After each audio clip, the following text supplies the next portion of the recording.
안녕하세요. 대배서 반도체 업종과 IT 산업 담당하고 있는 임주성입니다. 5월 16일 네오셈 리뷰 진행해 보도록 하겠습니다. 자, 주가에 영향을 미칠 만한 이벤트가 어떤 것이 있을지에 대해서 말씀드리려고 하는데, 아무래도 주주분들이라고 하신다면은 지금 현재 거래량 없이 주가가 지지부진하기 때문에 다시 한번 거래량 수급이 들어오면서 주가가 상승하는 것이 가장 목말라 있을 거라고 좀 생각이 들고 있습니다.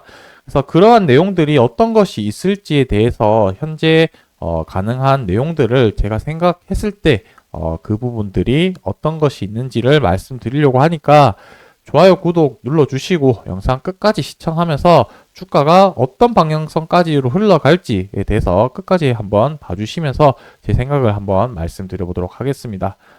그리고 첫 번째로는 오늘 주가가 상승하는 이유, 그리고 두 번째는 실적 발표가 있었는데 이 실적 발표와 주가가 어떻게 움직이고 있는지에 대해서 그 부분에 대해서도 한번 좀 살펴볼 거고, 이 부분이 이제 두 번째 내용이 핵심 포인트들인데, 현재 주가가 상승할 수 있는 모멘텀이 될 만한 요소들은 어떤 것이 있는지 이렇게 돼 있는데, 한 세 가지 정도 말씀드리려고 합니다.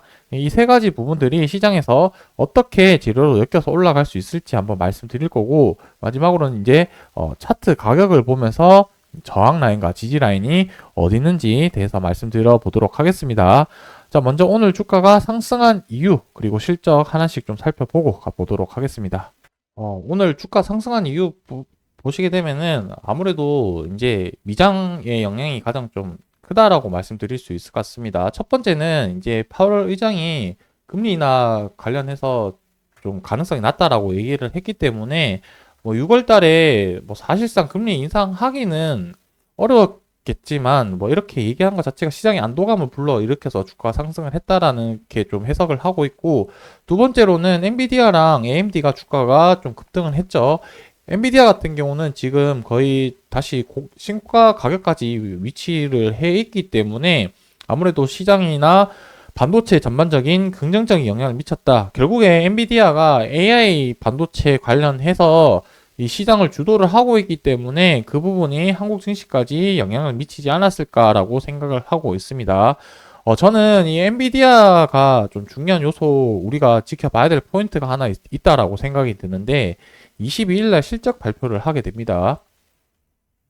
이 22일 날 실적 발표를 하는데, 이 실적 발표 지금 현재 시장에서 나와 있는 가이드라인이 있을 텐데, 이 가이드라인보다 어닝 서프라이즈가 나오냐, 고만고만하게 나오냐에 따라서 시장 분위기가 좀 바뀔 거라고 좀 생각을 하고 있습니다.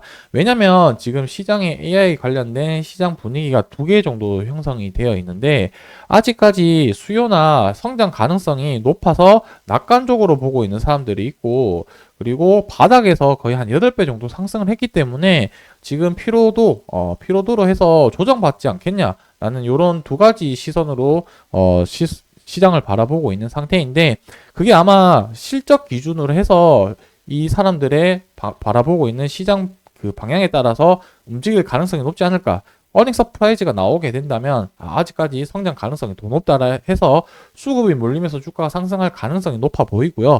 반대적으로 뭐 비슷하게 나오거나 그 다음에 어닝 쇼크가 나오게 된다라고 한다면 주가가 크게 출렁일 가능성이 높다라고 생각할 수 있겠습니다. 그래서 여기서 우리가 엔비디아가 결국에 네오셈의 주가에 어떤 영향을 미칠까가 가장 중요한 부분이 되겠죠.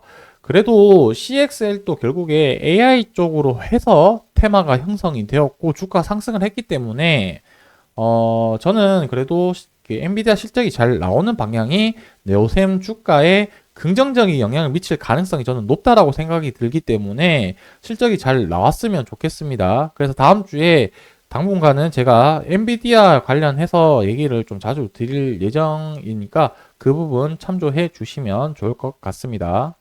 그리고 5월 13일 날 실적 발표를 하게 되었는데, 그냥 간단하게 매출액이랑 영업이익 정도만 한번 좀 살펴보겠습니다. 매출액 같은 경우는 대략적으로 한 285억 원 정도 나왔고요. 영업이익 같은 경우는 한 26억 원 정도 나왔습니다. 실적 같은 경우야 23년도 4분기보다는 좋아졌지만 그렇게 큰 성장은 많이 못했다는 게 팩트가 되겠죠. 그래서 지금 네오셈 같은 경우가 주가 상승한 게 실적 기반으로 지금 상승했다라기보다는 기대감으로 상승을 했죠. CXL이라는 기대감.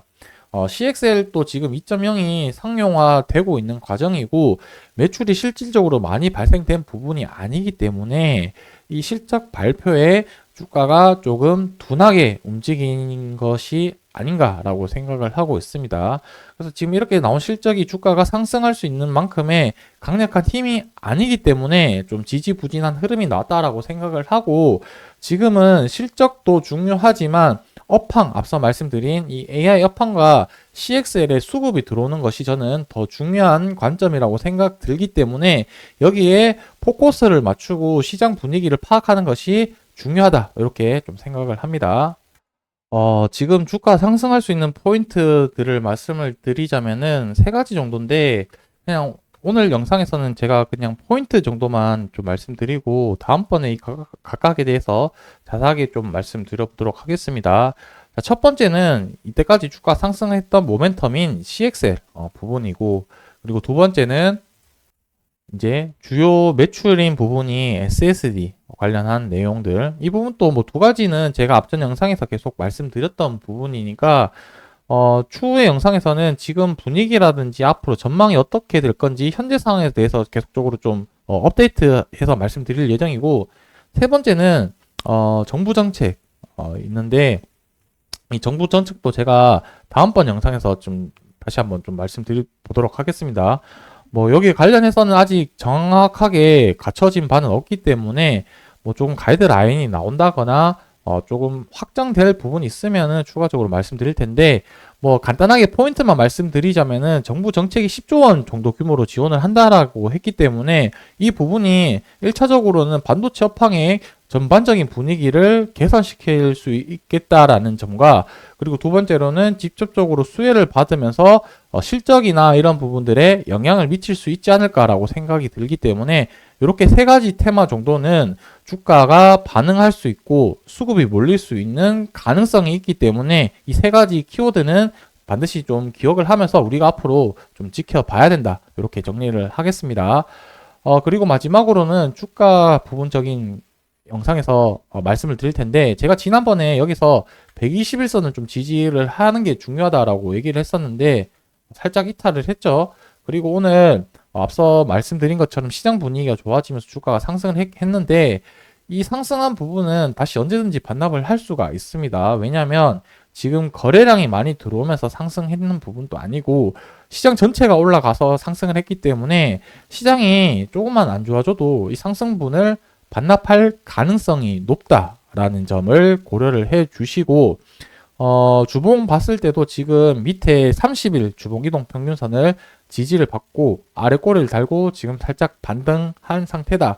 이렇게 현 상황인 거고 앞으로 좀 중요한 부분은 상승을 하면은 지금 좋기 때문에 굳이 상승에 대해서 더 얘기하는 것보다는 지금 하락할 가능성이 저는 좀 더 높다라고 생각이 들기 때문에 이제 하락 관점에서 말씀을 드리자면은 지지 라인도 좀 층층이 있을 것 같긴 한데 제가 생각하는 지지 라인들은 몇 군데가 있냐면은 여기 앞전에 형성되었던 저점 가격 라인 부분들이 여기 한 부분이 될 수도 있을 것 같고 그리고 이 밑에 240일 이동 평균선이 지지 가능성이 있겠죠. 그래서 옆으로 조금만 더 횡보를 한다면은 이 아래쪽 이 저점 가격까지 241선 올라오면서 여기서 지지 라인 형성될 가능성이 있어 보이고요. 그리고 주봉으로 봤을 때는 지금 아래 꼬리 단 주봉 31선이 또 강력한 지지 라인이 되지 않을까라고 생각을 합니다. 그래서 좀 더 가까운 가격대가 주봉 31선 가격대가 좀 더 가까워 보이고 그 이후에 이 저점 라인 부분에서 2차적으로 형성되지 않을까라고 생각을 하고 있습니다.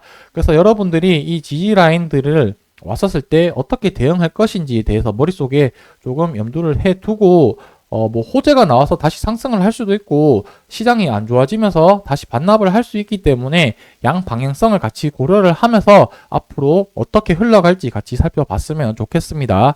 그래서 다음번 영상에서는 제가 키워드 잡아드린 이 세 가지 내용들을 하나씩 또 말씀드릴 테니까 좋아요, 구독 눌러주시고 네오셈 같이 시청해주시면 감사하겠습니다. 오늘 영상 여기서 마무리하도록 하겠습니다.